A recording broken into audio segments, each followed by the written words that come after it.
Ok.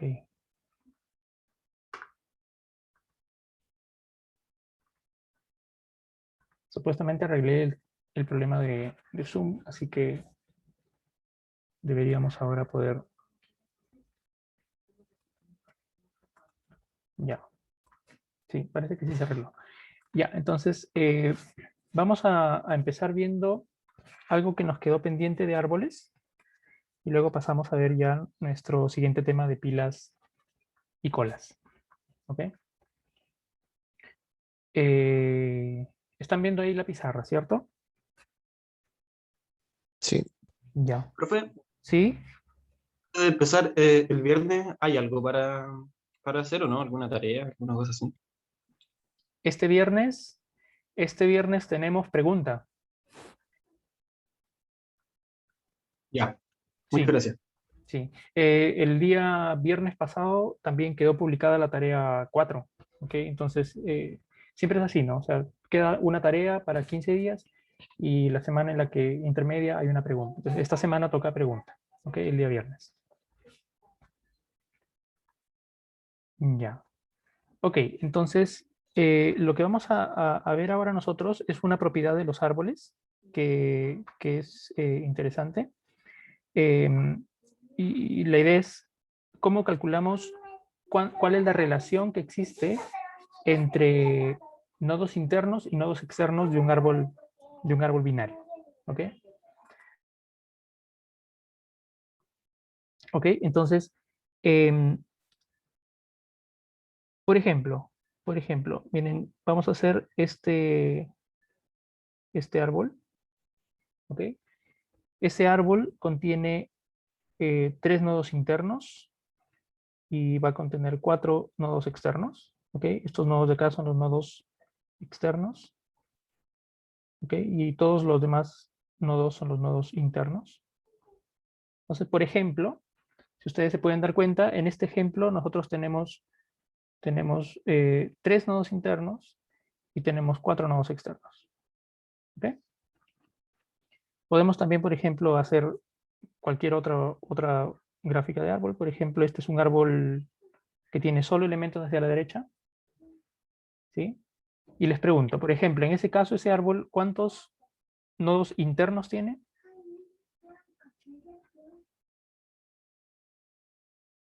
¿Cuántos nodos internos tiene este árbol?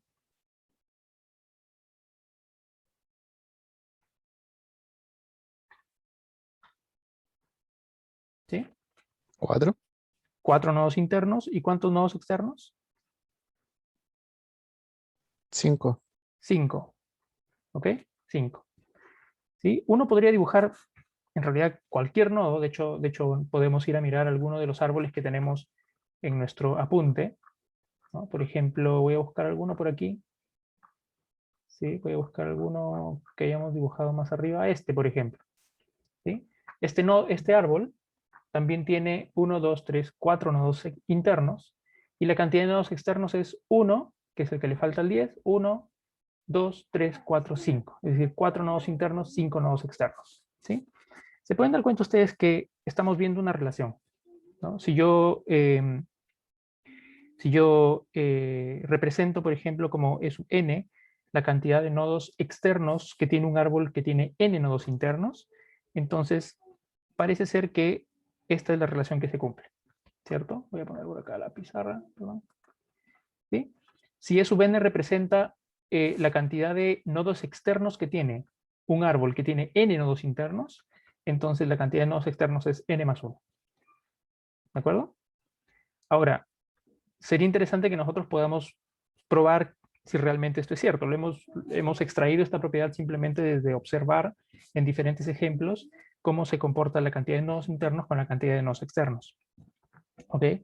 Entonces, vamos a tratar de esbozar una prueba. En el apunte hay 3 formas de hacer, o 3 formas de verificar esto. Hay 2 pruebas formales y una prueba informal, que es usando un recorrido. Nosotros vamos a ver una de esas pruebas y ustedes pueden ver las otras 2 pruebas en el apunte. ¿Ok? Entonces, lo que queremos probar es esto. ¿Sí? Lo que queremos probar es que la cantidad de nodos externos, que tiene un árbol con n nodos internos es n más 1. ¿De acuerdo? Entonces vamos a hacerlo por inducción. lo primero que tenemos que darnos cuenta es que, por ejemplo, si yo tuviera un árbol vacío, ¿sí? Si yo tengo un árbol vacío, ¿ok? Vacío, entonces el árbol vacío es en realidad un árbol en donde la raíz no es un nodo, sino que la raíz es de hecho un nodo externo, ¿sí? Eso significa que en el árbol vacío yo tengo n igual a 0, porque hay 0 nodos internos, y la cantidad de nodos externos es igual a 1, que en este caso es simplemente el nodo, el único nodo externo que existe porque está representando a la raíz, ¿ok? Fíjense que en este caso, el caso más simple, ¿sí? El caso más simple cumple con la propiedad, ¿sí? N igual a 0 y de n igual n más 1, ¿de acuerdo? Entonces, por inducción lo que voy a hacer es lo siguiente, miren. Yo voy a asumir, este es el primer caso, el segundo caso, yo voy a asumir, ¿sí? Voy a asumir que tengo un árbol con n más 1 nodos internos, ¿ok? Entonces significa que ese árbol, que tiene n más 1 nodos internos, tiene un nodo raíz, ¿de acuerdo? Y por acá lo voy a graficar simplemente así. Tiene un subárbol izquierdo y tiene un subárbol derecho, ¿de acuerdo? Fíjense ustedes que como la raíz ya es un nodo interno, ¿sí? Como la raíz ya es un nodo interno, entonces quiere decir que, por ejemplo, vamos a suponer que esto de acá yo le llamo I, y a esto yo le llamo D, ¿de acuerdo? Quiere decir entonces que la cantidad de nodos internos en I más la cantidad de nodos externos en D es igual a N. ¿Sí? ¿Por qué? Porque como yo estoy asumiendo que el árbol tiene N más 1 nodos internos, si le quito la raíz, son N nodos internos, por lo tanto la cantidad de nodos que hay en I y la cantidad de nodos que hay en D sumado debería dar N. ¿Sí? Pero además de eso, voy a hacer lo siguiente, miren. Voy a asumir, entonces, que la cantidad de nodos internos que hay en el lado izquierdo es K. ¿Sí? Entonces, eso significa que EI, que es esto que está aquí, ¿sí? Eso significa que EI que está aquí es en realidad E de K, ¿cierto? Porque hay K nodos internos.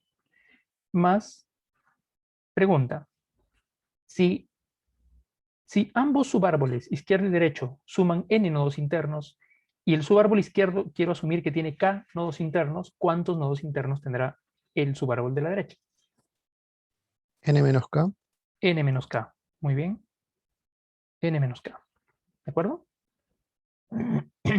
¿Sí? Entonces, ahora lo que vamos a hacer nosotros es simplemente reemplazar. Fíjense ustedes que mi suposición es que la cantidad de nodos externos de un árbol que tiene n nodos internos es n más 1. Por lo tanto, yo puedo simplificar E sub k y E sub n menos k.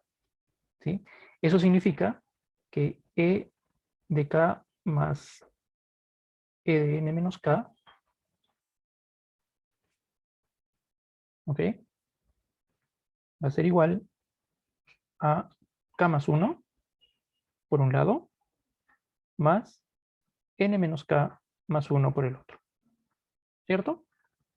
¿Sí? Porque fíjense que siempre el número de nodos de un determinado árbol es el número de nodos internos más 1, más el número de nodos internos más 1. ¿Ok?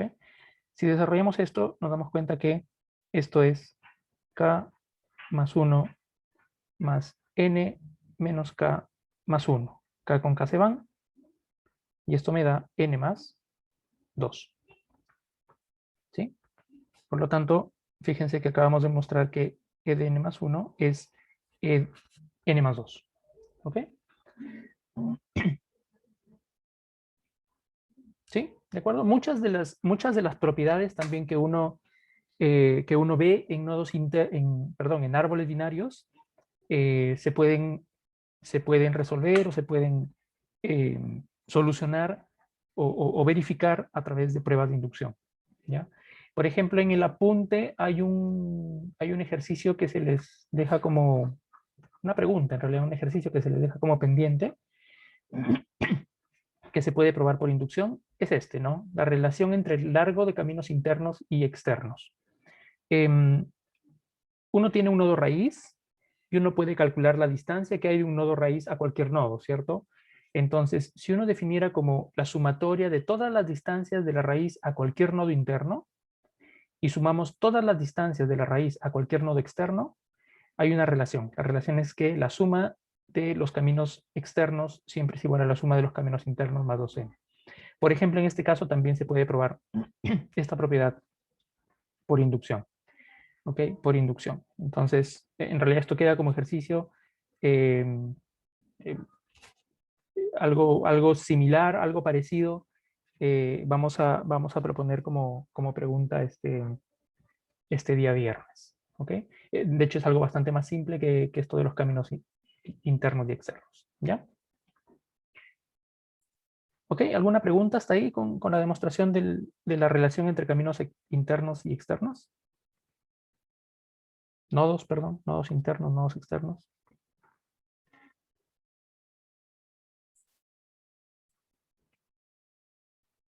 ¿No? Ok, entonces si no hay preguntas, vamos a pasar a lo siguiente. Miren, hasta ahora nosotros hemos visto árboles binarios, ¿cierto? ¿Sí? Entonces, un árbol binario dijimos que siempre era un árbol en donde cada nodo, ¿sí? Cada nodo puede contener a lo más 2 hijos, ¿sí? Sin embargo, uno puede generalizar el concepto de árbol binario a aquellos árboles que tienen o que pueden tener más de dos hijos, ¿sí? Entonces, nosotros vamos a hablar, por ejemplo, de árboles carios, ¿sí? Árboles carios,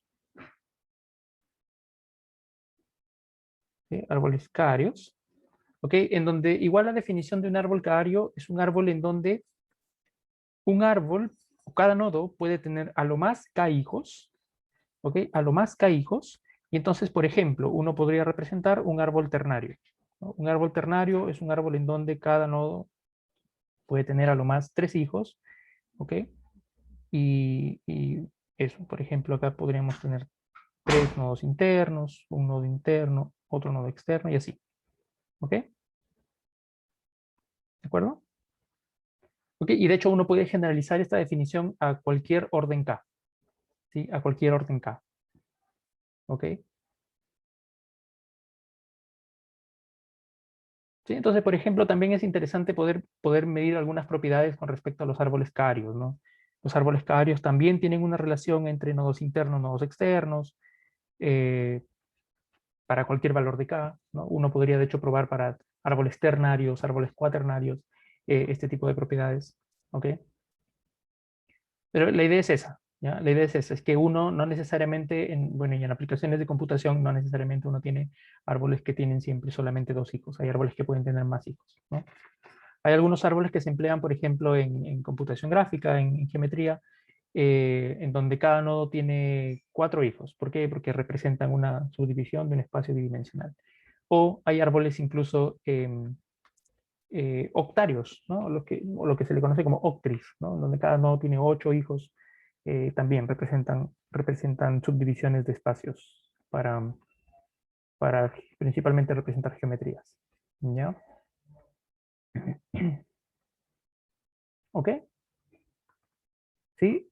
A diferencia de los árboles carios, uno también puede representar árboles ordinales, o lo que se le conoce como los multi-way trees, en donde ya no hay una limitación de cuántos hijos puede tener cada nodo, sino que simplemente uno asume que un nodo puede tener un número arbitrario de hijos, ¿ya? Y cuando entonces tenemos un árbol que puede representar un número arbitrario de hijos, eh, ahí tenemos el siguiente, árboles ordinales, ¿sí? Ahí tenemos el siguiente problema, que como cada nodo puede tener un número de hijos arbitrario, no necesariamente conocido, de hecho, entonces, por ejemplo, este nodo podría tener 4 hijos, este nodo de acá podría tener 3 hijos, ¿sí? Entonces surge el problema de cómo representar este árbol a nivel computacional. Entonces, fíjense que en cualquier árbol binario o cario, uno sabe cuál es la cantidad de hijos que va a tener un nodo. Entonces, los hijos los puedes almacenar en un arreglo, los puedes almacenar de alguna forma. Pero en un árbol ordinal, uno no puede utilizar esa estrategia porque en realidad la cantidad de nodos podrían ser infinitos. La cantidad de hijos de un nodo podrían ser infinitos. Entonces, para hacer una implementación eficiente de este tipo de árboles, lo que uno hace es todavía utilizar 2 punteros por cada nodo. Y los 2 punteros por cada nodo representan lo siguiente. Por ejemplo, supongamos que yo tengo este nodo de aquí. ¿Sí? Ese nodo va a tener 2 punteros. Un puntero a su primer hijo. ¿Sí? Un puntero a su primer hijo. ¿De acuerdo? Y el puntero a su nodo hermano por la derecha. ¿Ok? Y el puntero a su nodo hermano por la derecha. Por ejemplo, este nodo que está aquí, voy a graficarlo en otro color. Este nodo que está aquí tendrá un puntero para su hermano por la, perdón, para su hijo, y un puntero para su hermano por la derecha. ¿Ok? Y así entonces fíjense que uno en realidad no necesita un número infinito de punteros para poder almacenar esto. Todos los nodos siempre tienen 2 punteros. Un puntero a su primer hijo y un puntero a su hermano de la derecha. ¿Sí? Cuando no hay nada por el hermano por la derecha, entonces será nulo, ¿no? Y así, cuando no hay nada como ningún hijo, también será nulo. ¿Ok? ¿Sí? Fíjense que ahí uno puede seguir representando un árbol arbitrario de cualquier tamaño, de cualquier ordinalidad, em, solamente con 2 punteros. ¿Ok? Solamente con 2 punteros. ¿De acuerdo? ¿Ok? ¿Alguna pregunta hasta ahí? Porque con eso estaríamos terminando el tema de árboles.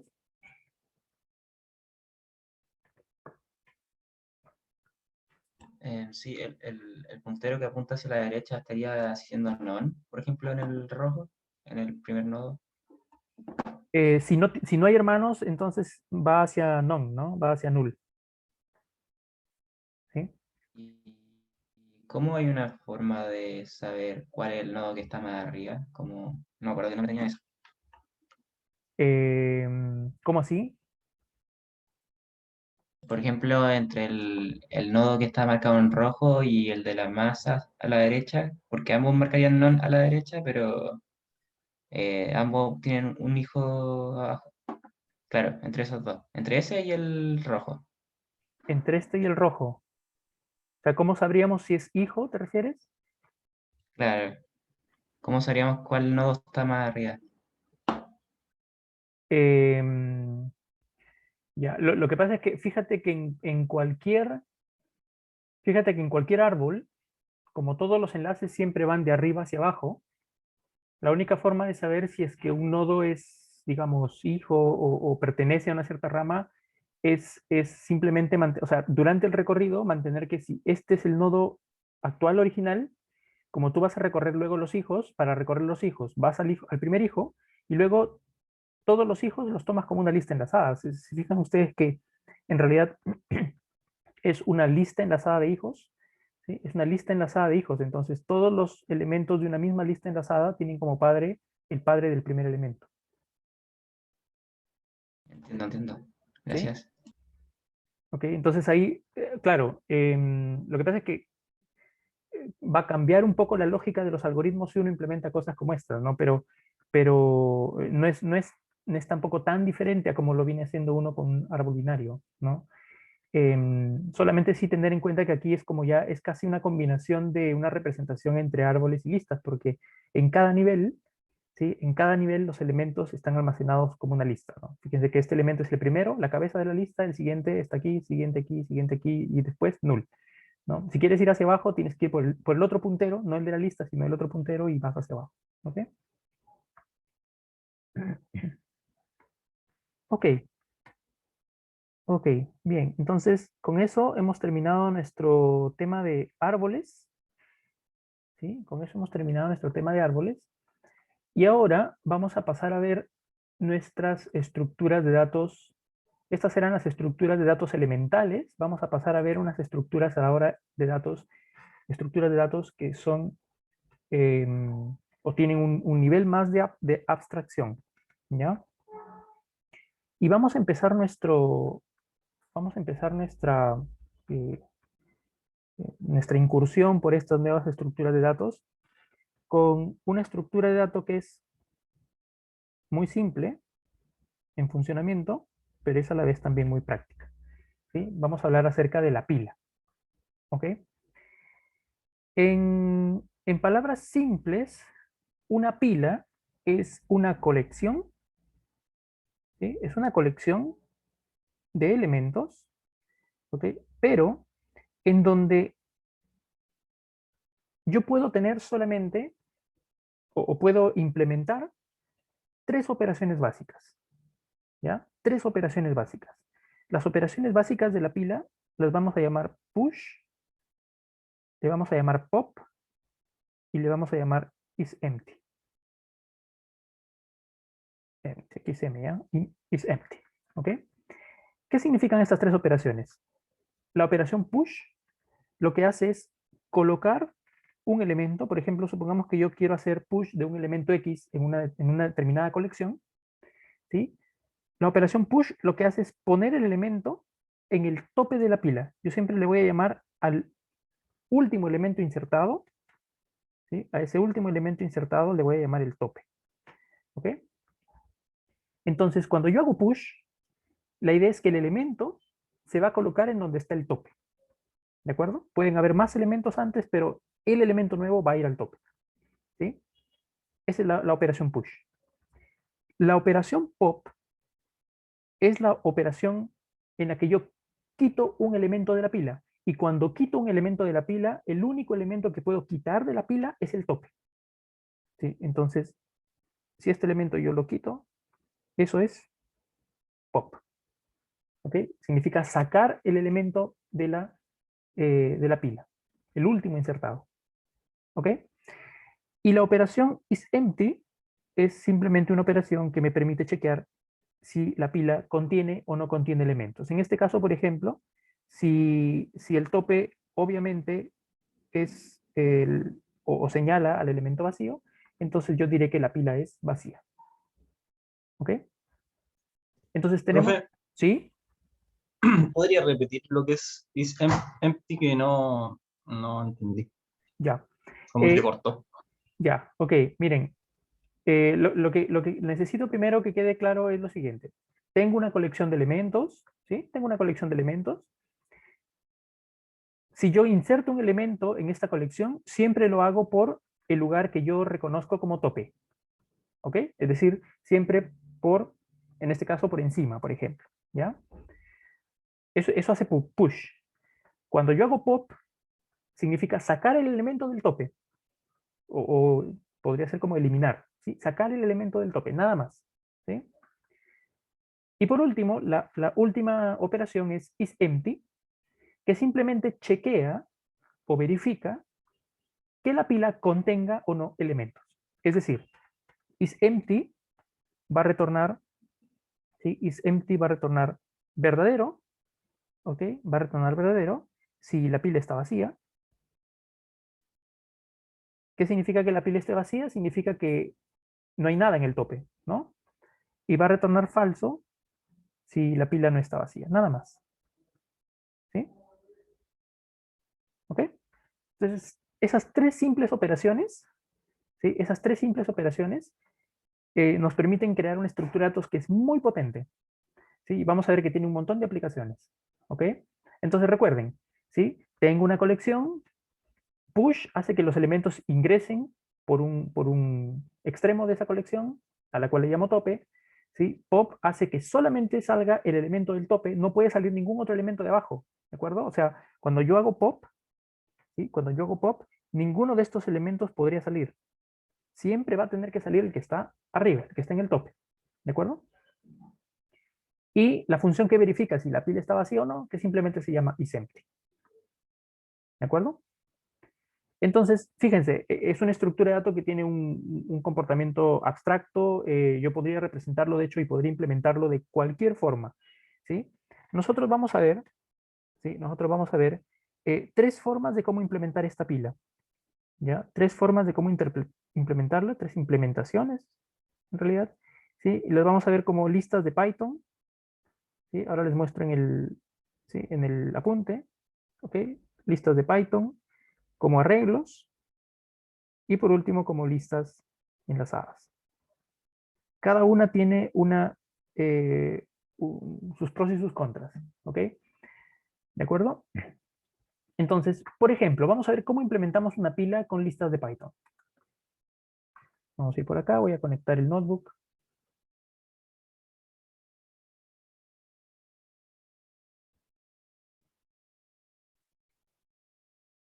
Ok. Fíjense, esta es una implementación de una pila utilizando listas de Python. Fíjense ustedes que mi clase pila, en su constructor, lo único que hace es crear una lista vacía de Python. ¿Sí? Crear una lista vacía de Python. ¿De acuerdo? La función a la que yo voy a llamar push, simplemente lo que hace es hacer un append del elemento en la lista de Python. Entonces yo estoy asumiendo, ¿sí? Yo estoy asumiendo, si es que estamos viendo la primera, si es que estamos viendo la primera implementación, ¿sí? Yo estoy asumiendo que mi pila es una lista de Python, ¿ok? Por acá hay elementos, a sub 0, a sub 1 y así, hasta a sub x, por ejemplo, y que cuando yo inserto un elemento, lo estoy haciendo con el método append de la lista de Python. ¿Dónde inserto un elemento? La función append, aquí, ¿no? Al último. ¿Ok? Por lo tanto, fíjense que mi tope en una lista de Python va a ser el último elemento. ¿Ok? Por eso estoy haciendo append. ¿Ok?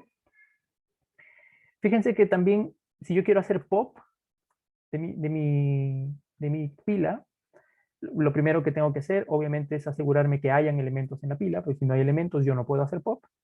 Y luego simplemente retorno el método pop de la lista, que en este caso una lista de Python. El método pop lo que hace es extraer siempre el último elemento de la lista, ¿no? O sea, va a extraer este elemento que está acá y lo va a retornar. ¿Ok? Entonces, fíjense que estamos utilizando los elementos propios de una lista de Python para garantizar todo el funcionamiento de la pila.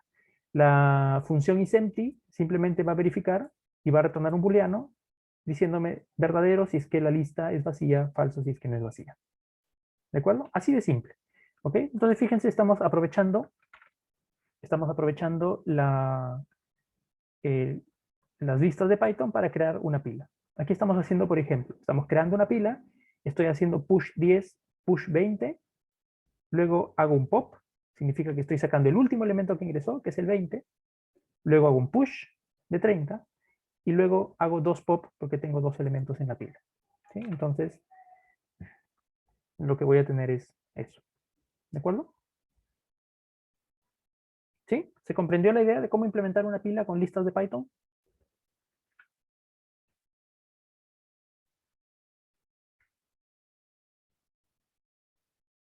¿Sí? Sí, Profe, ¿Sí? lo que hace el pop es que saca un elemento de la lista y me lo entrega. Sí, Ah, perfecto. sí. Ya, Y siempre saca, ojo, siempre saca el último elemento de la lista de Python. ¿O te refieres al método pop de la pila? el de la pila. Ah, sí, el método pop de la pila siempre saca el elemento que está en el tope y te lo devuelve. Perfecto, ¿Ok? gracias. Ok. Bien, hay Profe, un... ¿Sí? a mí no me queda claro cómo sacar ese elemento. Ah, ¿cómo saca el elemento pop? Sí, Ya. Mira, cuando tú tienes una lista de Python, pensemos en la estructura de la lista de Python, ya no pensemos en la pila todavía. ¿Sí? Cuando tú tienes una lista de Python, por ejemplo, yo tengo 4, 5, 7, perdón, aquí tengo, acá, ¿ya? 8 y 10. Y eso es una lista de Python, ¿de acuerdo? Esto es así como S igual la lista de Python, ¿ya? Eh, cuando cuando yo hago s.pop en la lista de Python, ¿sí? Lo que está haciendo Python es tomar el último elemento, que es este, ¿sí? Y extraerlo de la lista. Significa que después de llamar a s.pop, S va a contener 4, 5, 7, 8 nomás. ¿Sí? ¿Ok? Porque es como el método pop de las listas de Python es como sacar el último elemento de la lista. ¿De acuerdo? Entonces, estamos aprovechando ese funcionamiento de ese método de las listas de Python, ¿ok? Para extraer el último elemento de la lista de Python y retornarlo como llamada a la función pop de mi pila. ¿De acuerdo?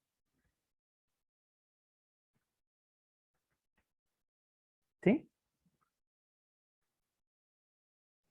Sí, profe. Ya. Ok, de hecho aquí hay justamente uno de las desventajas que tiene utilizar la estructura de las listas de Python, ¿sí? Y es que no es tan transparente para nosotros como desarrolladores, como implementadores, no es tan transparente cómo está funcionando el método append, por ejemplo, y cómo está funcionando el método pop de la lista. ¿Ok? De hecho, estamos hasta creando una cierta confusión, porque la idea sería, o sea, la idea de la pila, así como la vimos aquí, estaba bastante clara, pero la implementación no es tan transparente, porque de hecho ni siquiera sabemos cómo se implementan las funciones append y pop de las listas de Python. Las estamos utilizando nada más para nuestra conveniencia, pero no estamos sabiendo cómo se implementan a fondo. Entonces, lo que vamos a hacer nosotros es implementar estas estructuras de pila por nuestra cuenta. Una forma de implementar una pila es utilizar un arreglo. O sea, ya no voy a utilizar una lista de Python, ¿sí? Sino que ahora voy a utilizar un arreglo, ¿sí? Un arreglo de NumPy, ¿no? Voy a utilizar un arreglo, ¿de acuerdo? Y en este arreglo, yo lo que voy a hacer es que en todo momento voy a ir insertando elementos al final. Por ejemplo, si en algún momento este es el último elemento, entonces ese será mi tope. ¿De acuerdo? Ese será mi tope. ¿Sí?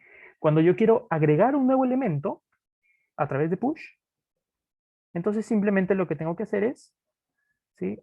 Simplemente lo que tengo que hacer es, como sé que el tope está en esa posición, en la nueva posición que es tope más 1, voy a poner el elemento X. Y con eso habré hecho push, ¿cierto?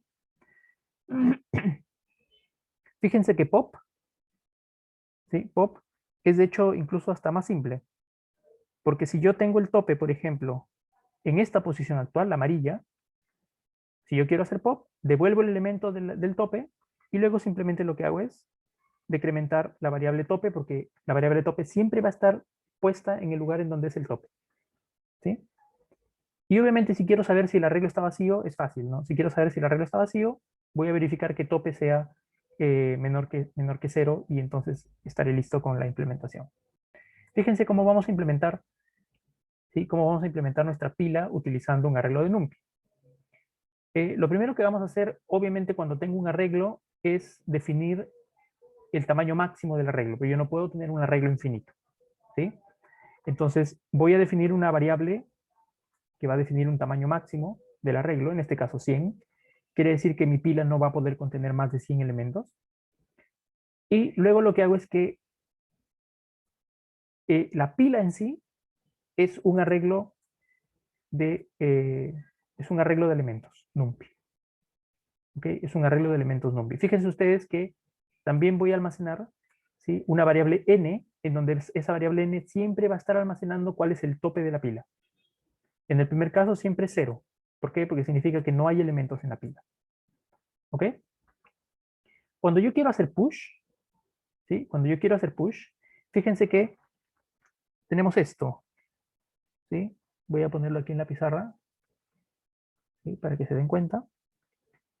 Ok, miren, tenemos un arreglo, ¿sí? Tengo elementos almacenados y el último elemento está en la posición n. ¿Ok? El último elemento está en la posición n. Entonces, si yo quiero insertar un elemento, ¿sí? Si yo quiero insertar un elemento, esperen.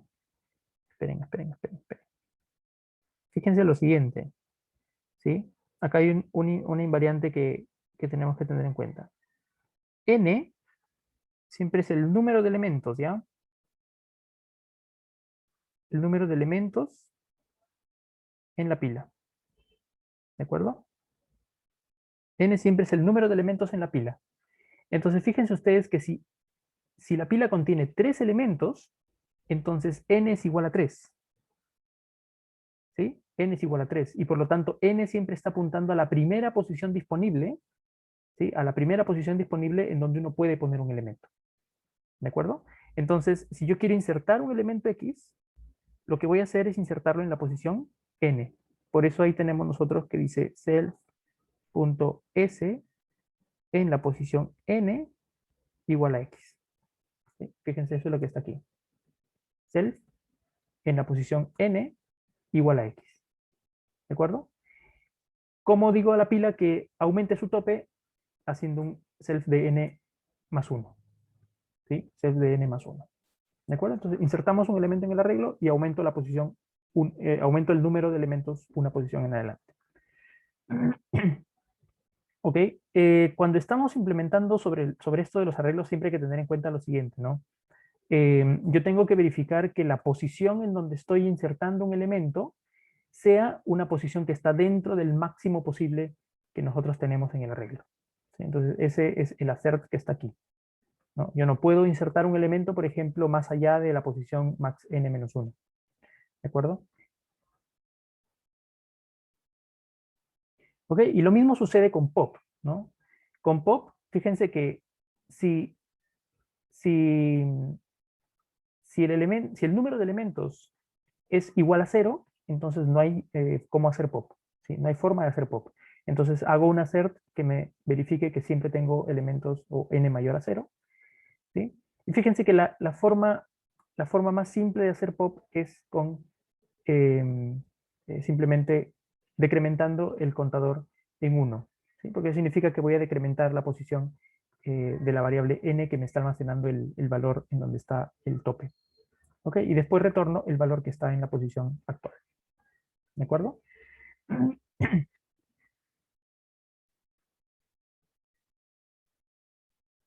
¿Ok? Y la función isEmpty obviamente es simple, ¿no? La función isEmpty, si yo verifico que n es igual a 0, quiere decir que no hay elementos, entonces ahí se termina la función. ¿Ok? Vamos a probar esto.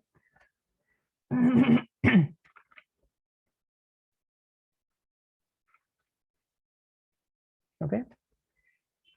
¿Sí? Entonces ahí tenemos, ¿no? El mismo funcionamiento. Creé una pila, hice push a 10, luego a 20, hice un pop, por eso salió el 20, luego hago un push a 30 y después los otros dos pops sacan el 30 y el 10 a continuación. ¿Ok? ¿De acuerdo? ¿Preguntas? Profe, no veo cómo el pop saca el elemento de la lista. Veo cómo me lo entrega, pero no cómo lo elimina de la lista. No sé si me entiendo. Sí, sí. Miren, vamos a poner un ejemplo con el funcionamiento que está ahí, en el programa. ¿Sí? En el programa me dice, creo una pila, luego hago push 10, lo estoy copiando en mi pizarra, ahora les muestro, ¿ya?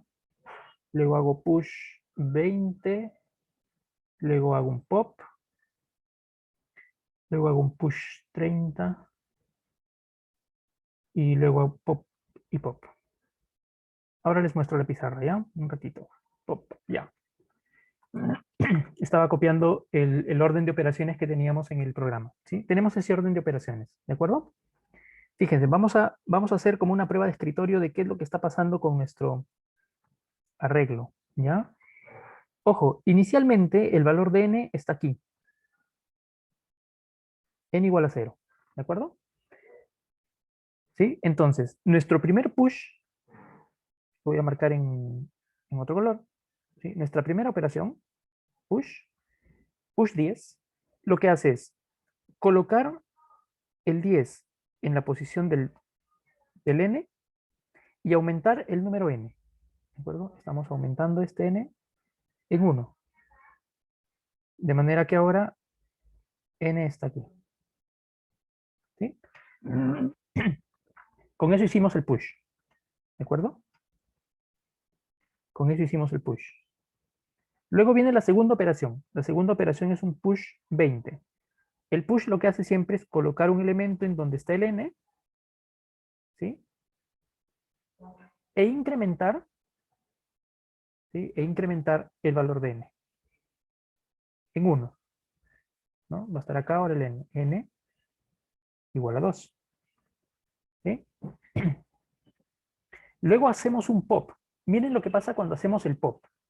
¿Sí? En nuestra implementación, ¿sí? En nuestra implementación, el pop se lleva a cabo de la siguiente forma. Primero, decrementamos el valor de n, por lo que esto pasa a estar ahora aquí, n igual 1. Y retornamos el valor que está en esa posición. Cogemos este valor y lo retornamos. ¿Ok? ¿De acuerdo? Y ahí se quedó el programa. ¿Sí? La pregunta es, ¿cómo hemos eliminado este elemento? En realidad no lo hemos eliminado. ¿Sí? Fíjense que basta con que n esté marcando esta posición para saber que la pila contiene todos los elementos antes de la posición n. Este 20 ya no me interesa.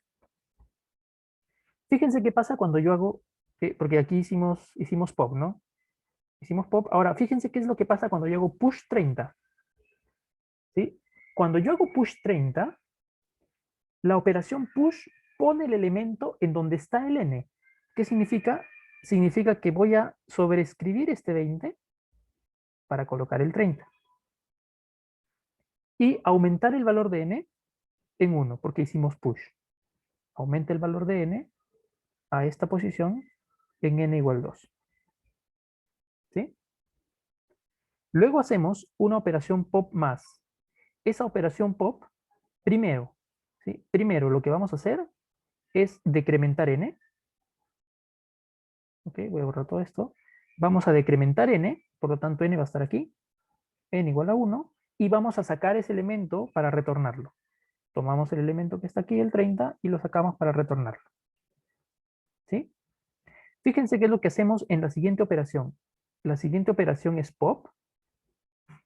¿Sí? Decrementamos en 1 el valor de n primero, por lo tanto n ahora va a estar aquí, n igual a 0, y a continuación sacamos ese elemento en esa posición y lo retornamos. ¿Sí? Fíjense que una vez que hemos terminado con eso, basta con que n sea igual a 0, significa que todo lo que está antes de ese arreglo es la pila, que en este caso es vacía, por lo tanto ya no hay nada. ¿Sí? Entonces, pop, cuando uso un arreglo, no está eliminando los elementos, simplemente está decrementando el contador, de manera que la siguiente vez que yo quiera utilizar o hacer un push, voy a utilizar esa posición de ese elemento que acabo de pasar. No lo borro, pero sí estoy permitiendo que se sobreescriban los valores. ¿Ok?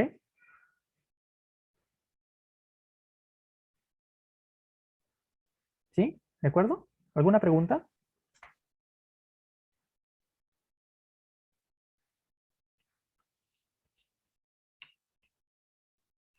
Profe, Ujú. y cuando se printea una pila vacía, printea como 100 ceros. Cuando se crea, ¿te refieres? No, cuando se printea, cuando pone como print, pila, no sé, Si tú le haces print a pila, bueno, primero que no podríamos hacer print a pila porque va a salir como un objeto, pero sí, si tú haces un print de self.s, sí te va a salir un arreglo de puros ceros, ¿no?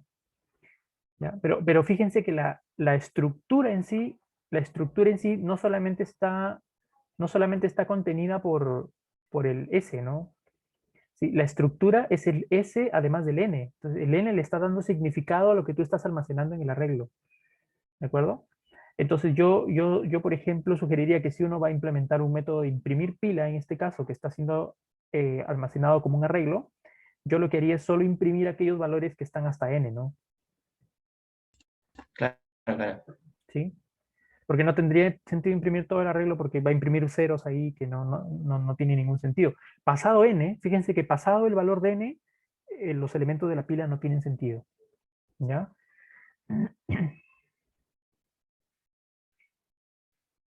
¿Ok? Bien, ahora, hay una forma incluso mucho más mucho más práctica de implementar también una pila, perdón, que es a través de listas enlazadas. ¿Sí? Mi pila va a estar representada por una lista enlazada en donde el tope va a ser la cabeza de la lista, ¿sí? Y entonces, cada vez que yo inserte un elemento, lo voy a insertar al inicio de la lista, y cada vez que saque un elemento, voy a sacarlo de la cabeza de la lista, ¿sí? Entonces, eso es algo que hemos visto nosotros muy recientemente, de hecho, ¿sí? Voy a crear obviamente un nodo de la lista que contenga información y el puntero siguiente, y luego mi clase pila, ¿sí? Mi clase pila va a contener un campo que se llama tope, que es como la cabecera que teníamos originalmente en una lista enlazada, que inicialmente va a apuntar a none, ¿sí? Cada vez que yo hago push, fíjense que lo que estamos haciendo es insertar el elemento al inicio, ¿sí? Es exactamente lo mismo que hicimos en la clase de listas enlazadas, ¿no? ¿Sí? Voy a insertar un elemento al inicio. Cuando yo hago pop, primero voy a asegurarme de que el tope no sea none, porque si no, no puedo hacer ninguna operación. Y luego cuando hago pop, estoy ejecutando la eliminación del primer elemento de la lista y retornar el valor. Y la definición de la función isEmpty es simplemente verificar que el tope sea none. ¿De acuerdo? Entonces fíjense que es una implementación muy práctica también para almacenar elementos en una pila, ¿sí? Se nos hace fácil implementar una pila con listas enlazadas porque es muy sencillo poner y sacar elementos en la primera posición de la lista, ¿no? Porque siempre la cabecera está apuntando a ese elemento, entonces es fácil hacer la implementación de esto, ¿sí? ¿Ok? ¿Sí? Entonces hemos visto 3 implementaciones distintas, una con listas de Python, que no es tan transparente, una con arreglos, que es práctica porque las operaciones son simples de realizar también. El problema que tiene es que podemos estar utilizando de repente mucho más espacio del requerido.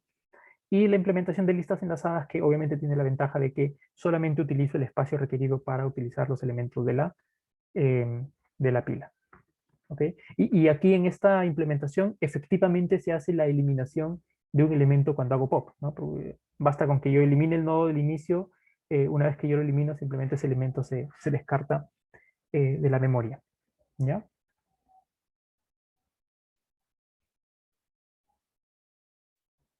¿Ok?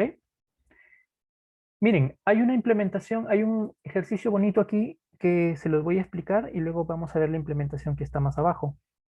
Es el algoritmo para evaluar, ¿sí? Para evaluar expresiones en notación polaca.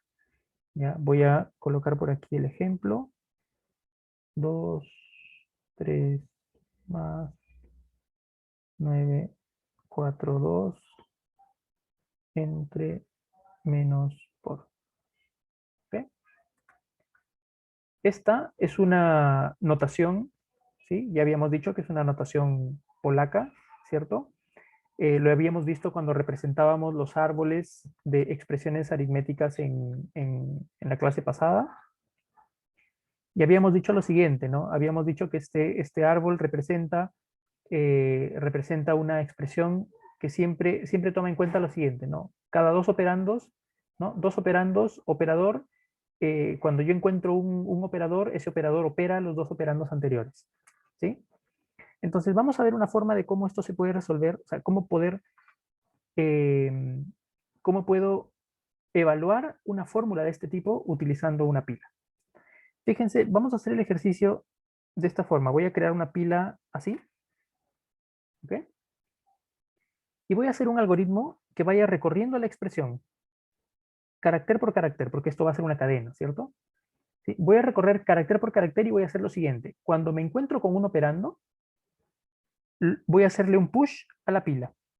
Entonces, por ejemplo, en este caso, ¿sí? Voy a hacer push de 2. ¿Sí? Y luego paso al siguiente carácter. ¿Sí? Luego paso al siguiente carácter. El siguiente carácter es el 3. Como es un operando, entonces hago push a la pila.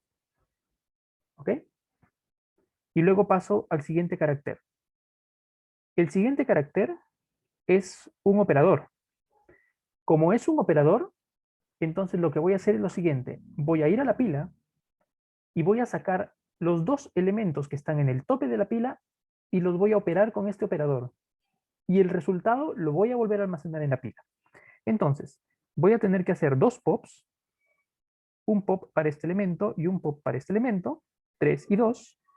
Voy a operarlos con este operador más, me da el valor 5, y ese valor 5 lo voy a insertar en la pila de nuevo. Fíjense que luego de hacer pop, ¿sí? Luego de hacer pop significa que el 3 y el 2 se fueron. Y ahora el único elemento que va a haber en la pila es el 5. ¿Sí? Ahora paso al siguiente carácter de la expresión. El siguiente carácter es el 9. Como es un operando, entonces voy a ponerlo en la pila. Fíjense que el siguiente carácter también es un operando, va a ir a la pila, 4. Y el siguiente carácter también es un operando, va a ir a la pila 2. ¿Sí? Voy a borrar esto porque esto ya lo habíamos ejecutado. ¿Ok?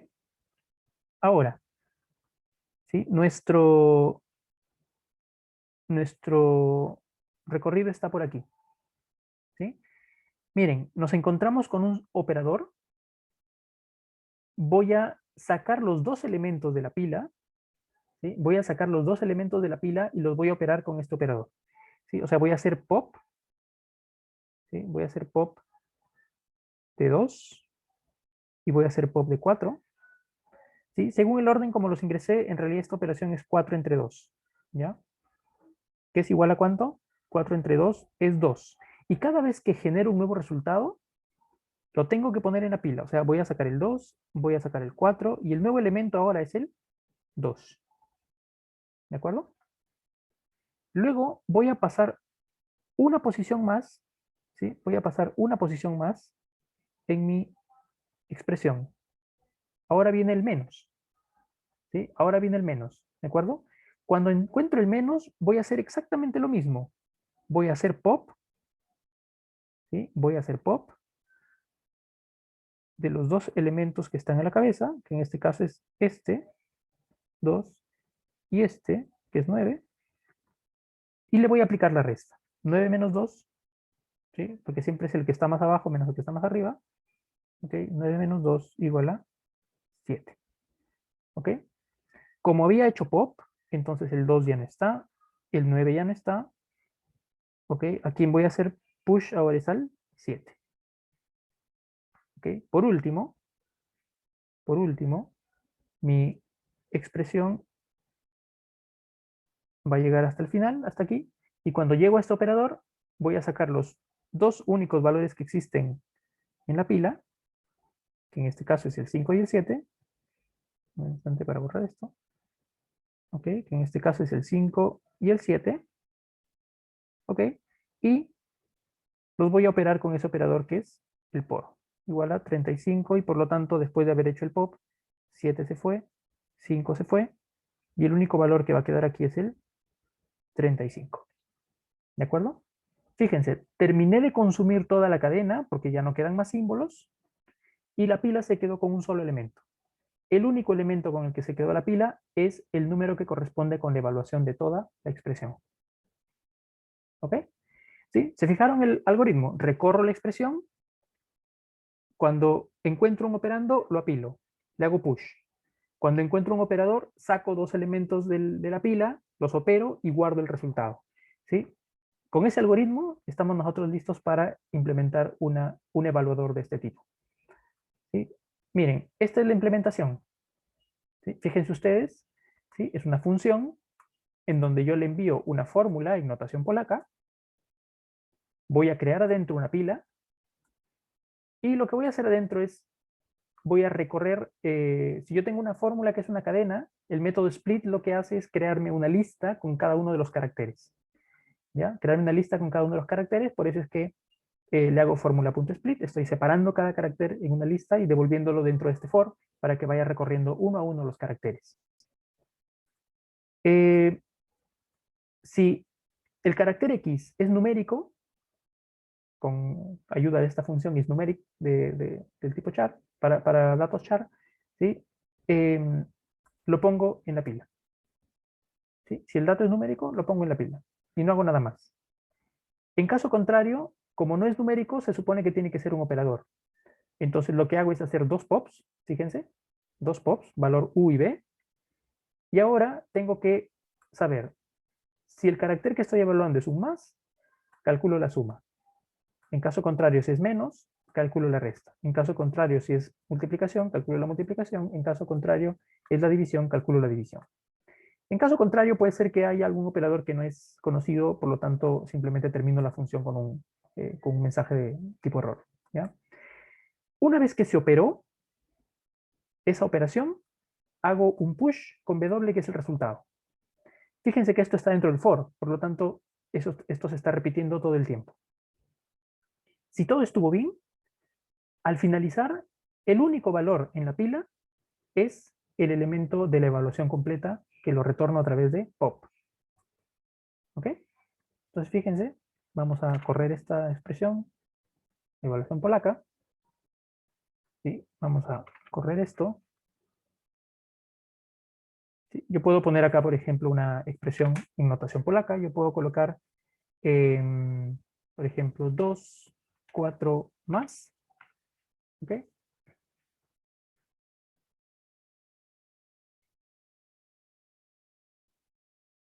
Vamos a ver.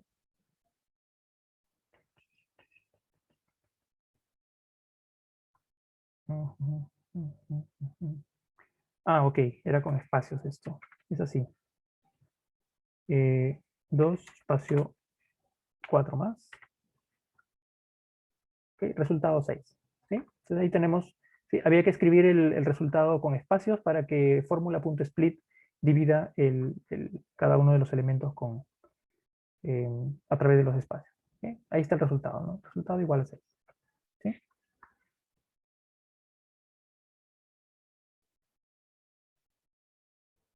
¿De acuerdo? ¿Preguntas? Profe, Ujú. el programa asume que nosotros tenemos que poner como de forma correcta la notación polaca.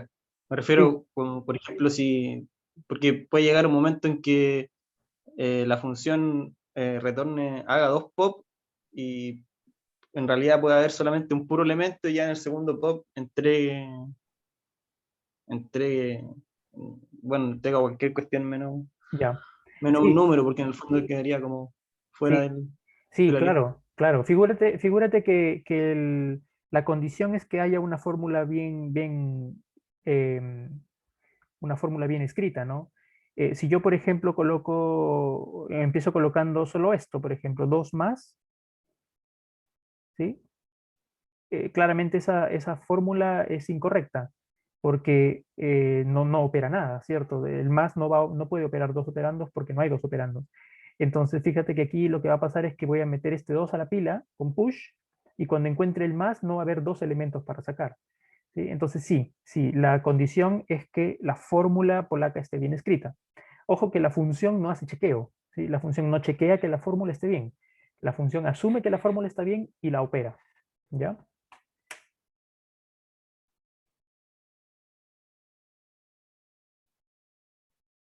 ¿Ok?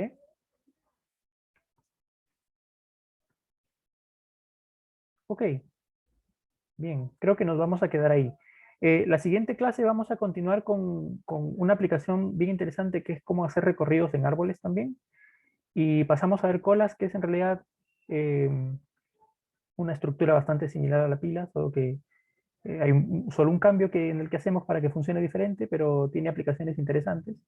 ¿Sí? Y también pasamos a ver ya colas de prioridad, que eh, es un tópico un poquito más avanzado que pilas y colas. ¿Ya? Eso. Entonces, ¿preguntas? ¿Alguna pregunta, algún comentario?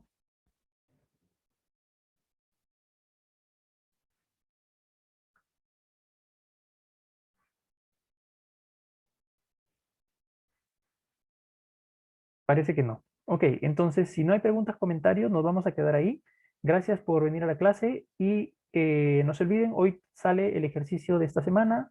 El día viernes tenemos pregunta y nada, nos vemos entonces el día jueves. Que estén bien, cuídense. Chao, profe, muchas Chao, profe. gracias. Chao, Chao, chao. profe, gracias. Cuídense. Chao, Chao, gracias. cuídense.